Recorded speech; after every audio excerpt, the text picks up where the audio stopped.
السلام عليكم ورحمة الله وبركاته شباب، معكم فيديو جديد مع طاهر كريم. النهاردة الفيديو ده عبارة عن توضيح بس المحتوى بتاعي فقط لا غير، يعني حاجة خفيفة شوية، وإن شاء الله في فيديو بعد دوت على القناة. فيديو ليه بقرش.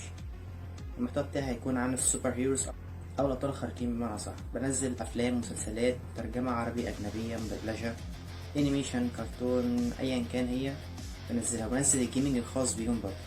تاني حاجة ضميت ألعاب الشوتر جيمز في المحتوى بحيث يكون متنوع في المحتوى بتاعي. ألعاب شوتر جيمز زي كول اوف ديوتي، عندك ببجي موبايل، عندك باتل فيلد وغيرها من ألعاب الشوترز. وبس كده، فأتمنى لو الفيديو عجبك ما تنساش تدوس لايك وتشترك في القناة وتفعل زر الجرس عشان يوصلك كل إشعار جديد. أشوفكم إن شاء الله في فيديو جديد مع طاهر كريم. سلام عليكم.